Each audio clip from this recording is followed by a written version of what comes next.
The speaker I have chosen is Dr. Jonathan Drury. He was the head of commissioning for BBC Online and one of the founders of bbc.co.uk.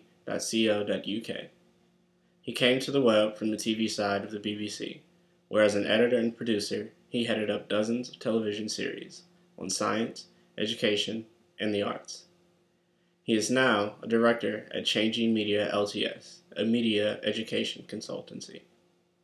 He continues to executive produce the occasional TV series, including 2004's award-winning The DNA Story and 2009's The Great Sperm Race. He's on the boards at the Royal Botanic Gardens and the Woodland Trust. Dr. Drury engaged the audience by making sure his audience knew how personable plant life can be, from the opening of his presentation. He used the very relative topic of sex and reproduction as the driving forces behind evolution and plant life. He showed pictures and spoke on the evolution of certain species of insects that had grown with the plants they were surrounded by. He maintained the engagement of the audience with his visually stunning presentation. He kept his talk moving with beautiful, high-resolution photos, and he also wasn't afraid to let his audience laugh. Laughter, being one of the 10 commandments, was recurring but not the focus of his presentation. Dr. Drury followed the 4th 10 commandment best by unraveling a beautiful story of progression and perseverance from the perspective of plants and coupled it with slides that spoke visually instead of through their text. His presentation followed the guidelines of Garvinals very closely. He was able to effortlessly transition his speech from the feeling of a conversation to an informative presentation.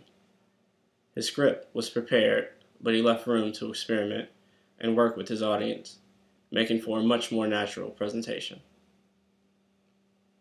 The best advice I can give my classmates for their future speeches is to know your topic.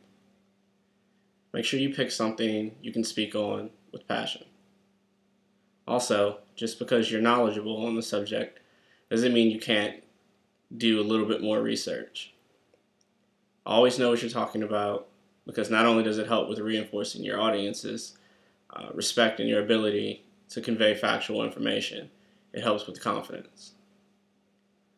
Lastly, remember that having fun with this class is one of the most important things. This is one of the few classes that we're going to be allowed to be creative and do more with the course material than most classes. There's usually not a definitive right and wrong answer. Thanks for watching, and I'm extremely excited to see what everyone comes up with.